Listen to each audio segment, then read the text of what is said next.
Anda tak dapat clicks, anda tak dapat leads. Macam mana nak close sales? Mengapa iklan Facebook anda kurang menarik? Mungkin iklan Facebook anda kurang menarik kerana copywritingnya sendiri kurang menarik.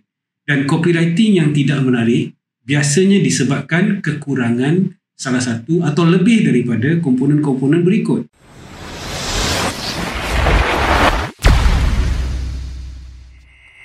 Assalamualaikum dan hai semua, terima kasih kerana bersama saya Hafiz Hamid dalam channel Right Tracks untuk kita sama-sama meningkatkan jualan melalui laman sosial Facebook dan Instagram anda.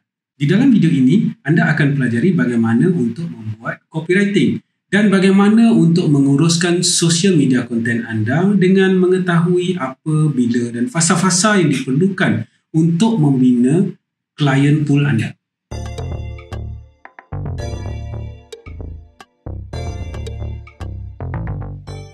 Copywriting. Dah banyak kali kita dengar pasal copywriting. Setiap kali ada kursus-kursus digital marketing ataupun kursus-kursus Facebook Ads, sudah tentu perkataan copywriting adalah antara yang tidak pernah ditinggalkan. Sentiasa disebut. Ada orang kata copywriting adalah kunci untuk close sales. Ada orang kata copywriting yang baik berkesan untuk dapatkan leads dan bermacam-macam lagi. Tapi, apakah sebenarnya copywriting ini?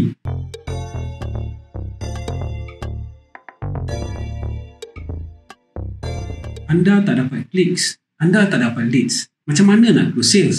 Mengapa iklan Facebook anda kurang menarik?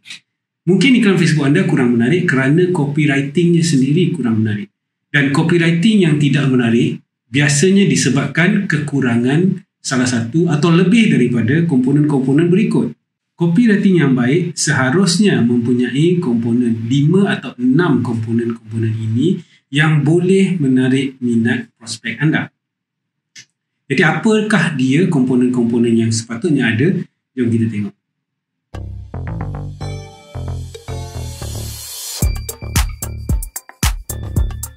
Apa itu headline? Headline ni adalah first impression. Ia adalah benda pertama yang menentukan sama ada anda mampu menjauhkan atau mendekatkan prospek dengan produk anda. Itu sebab ia sangat penting. Ia adalah tajuk dalam seluruh copywriting anda dan ia seharusnya menangkap perhatian ataupun capture attention prospek kepada iklan Facebook anda. Ada beberapa cara untuk kita tulis headline ini. Yang pertama, kita boleh tulis dalam bentuk persoalan. Contohnya, anda nak jual kereta, mana nak makan hari ini? Suami akak curang. Ini adalah antara contoh-contoh persoalan yang anda boleh gunakan sebagai headline dan ia tentu akan menarik perhatian prospek anda.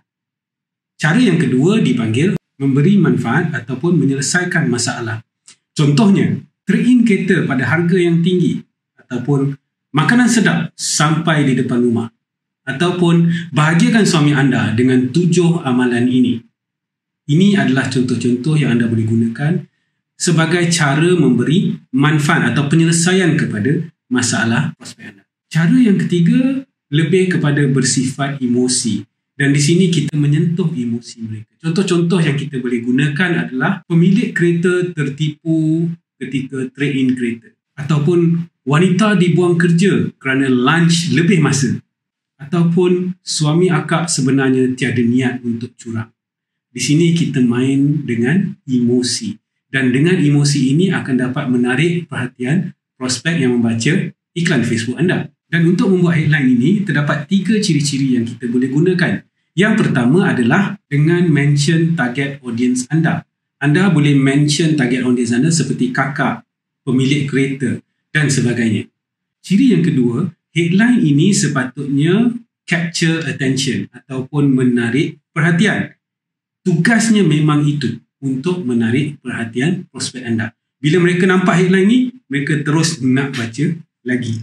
Dan ciri yang ketiga, boleh gunakan huruf besar semuanya ataupun boleh menggunakan proper caps, huruf besar pada awalan setiap perkataan.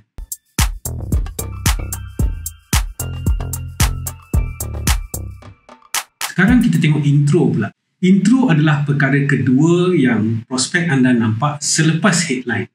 Kalau headline tadi digunakan untuk menarik atau menangkap perhatian prospek anda, Intro pula sepatutnya membina dan mengekalkan minat, interest prospek anda kepada iklan Facebook anda. Mereka mesti mahu untuk terus membaca ke dalam iklan Facebook anda. Di sini, anda boleh menulis intro dengan cara-cara seperti menggunakan testimoni sebenar pelanggan anda. Contohnya, anda tulis nama klien Saleh ataupun nama bukan nama sebenar, dan kemudian anda tulis senang gila untuk trade-in kereta bersama Castore. Cara yang kedua, mungkin anda boleh mengenengahkan masalah utama yang diselesaikan oleh produk anda. Contohnya anda tulis, dalam 1 minggu sudah mula nampak anak-anak rambut tumbuh. Dan cara yang ketiga pula adalah dengan mengenengahkan USP ataupun Unique Selling Point produk anda. Contoh, anda boleh letak pelan takaful yang boleh diubah suai mengikut keperluan anda. Jadi ini adalah cara-cara yang anda boleh gunakan untuk menulis intro anda. Yang penting dalam bahagian intro, untuk anda membina dan mengekalkan minat ataupun interest prospek anda untuk terus membaca iklan Facebook anda boleh fokus pada salah satu ataupun lebih daripada 3 perkara ini. Yang pertama sekali iaitu masalah, yang kedua adalah impian dan yang ketiga adalah ketakutan. Bila anda mention masalah, impian dan juga ketakutan, anda boleh menyebabkan pelanggan ataupun prospek anda berasa mesti baca lagi.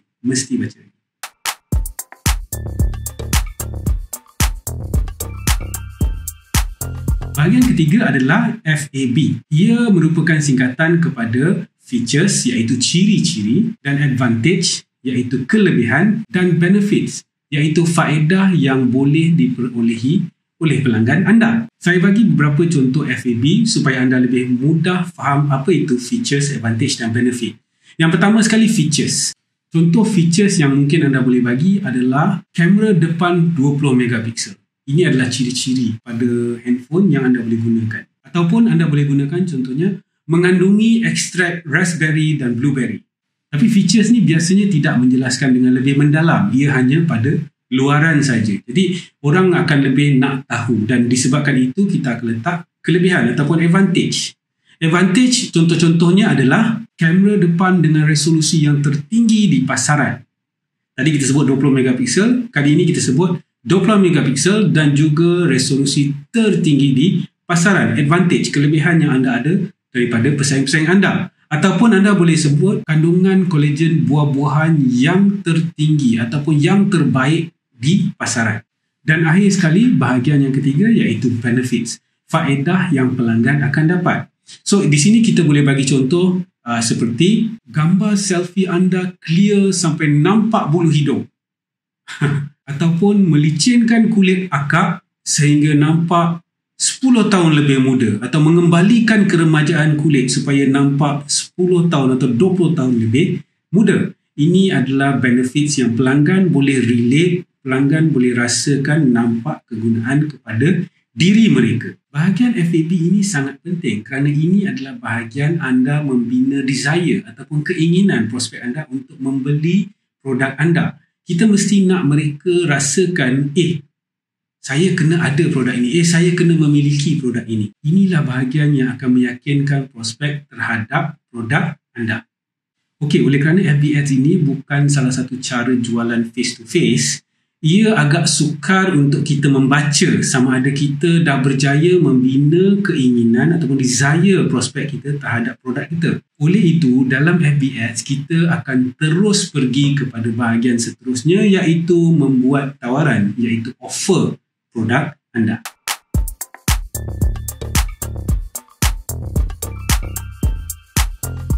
Di dalam bahagian ini, kita akan cuba mengukuhkan desire prospek kepada produk anda. Dan kita mahu pelanggan anda cepat dalam membuat keputusan untuk membeli produk anda.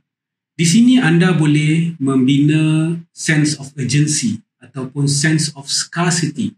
Maknanya keperluan untuk membeli sekarang kerana mungkin offer akan tamat, ataupun anda boleh letak limited stock. Dan ini semua akan membina sense of urgency ataupun sense of scarcity kepada produk anda. Anda juga boleh meletakkan elemen guarantee pada bahagian offer ini jika ada.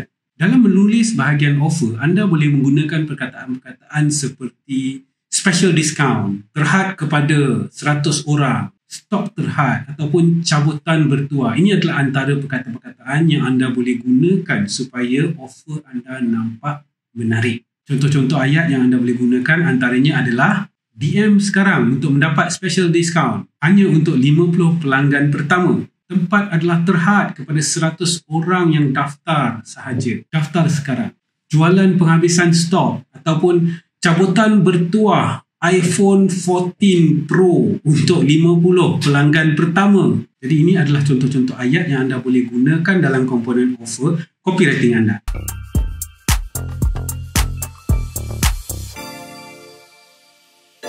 Seterusnya bahagian credibility. Bahagian ini kita mahu meyakinkan lagi prospek anda dengan menyediakan proof of concept. Di sini kita boleh masukkan testimoni sebenar pelanggan anda. Tapi ingat, jika anda telah masukkan testimoni pada bahagian intro anda. Jadi tidak perlulah untuk kita ulangi masukkan lagi testimoni pada bahagian credibility ini. Anda kena tengok keperluan sama ada perlukah masukkan testimoni lagi ataupun perlukah untuk masukkan testimoni bagi membina keyakinan prospek terhadap produk anda. Tapi kalau belum ada testimoni, jangan pula nak memandai-mandai meletakkan testimoni palsu ataupun meniru testimoni orang lain. Ciplak testimoni orang lain demi untuk mendapatkan jualan. Ingat ya, keberkatan itu lebih penting daripada kekayaan yang didapati dengan cara menipu. Baiklah, yang terakhir adalah CTA ataupun Call to Action.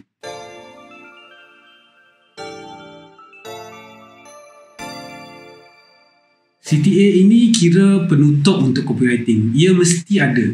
Kalau tak ada, copywriting anda akan rasa tergantung. Di sini anda mesti spesifik memberitahu prospek anda apa yang mereka perlu lakukan. Jika anda mahu mereka komen, tulis dekat situ dengan jelas. Sila komen. Apa pandangan anda? Betul ke ni?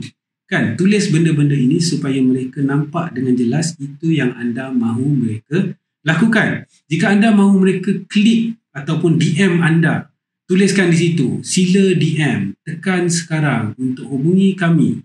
Dan macam-macam lagi anda boleh tulis supaya dengan jelas menyuruh mereka melakukan sesuatu. Itu yang dipanggilkan call to action. Jadi CTA ini juga boleh bertindak sebagai penapis untuk anda mendapatkan leads. Orang yang tidak berminat kepada iklan anda, mereka akan just scroll through ataupun lalukan aja iklan anda di wall mereka. Orang yang mungkin berminat sedikit, dia akan baca separuh jalan. Orang yang berminat lebih lagi, mungkin dia akan baca sampai habis sehingga ke bahagian CTA.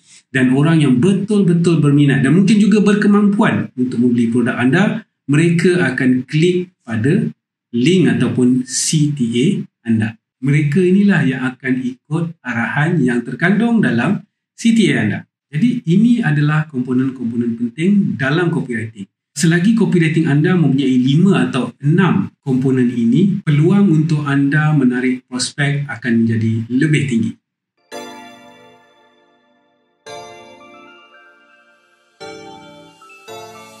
Sekarang saya ingin berkongsikan pula tentang content management. Ramai di antara kita mungkin pernah hadiri kursus-kursus copywriting. Ramai di antara kita mungkin pernah hadiri kursus-kursus copywriting sebelum ini.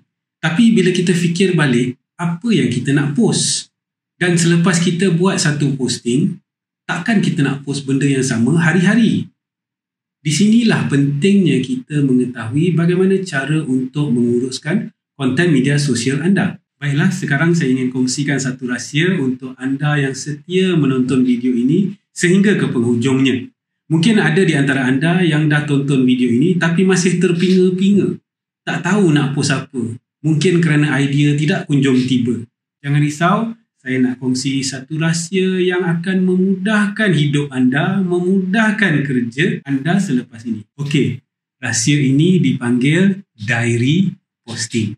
Apa tu diary posting? Diary posting ini menyediakan senarai serta template-template yang cantik untuk membantu anda membuat posting setiap hari sepanjang tahun. Bukan itu saja.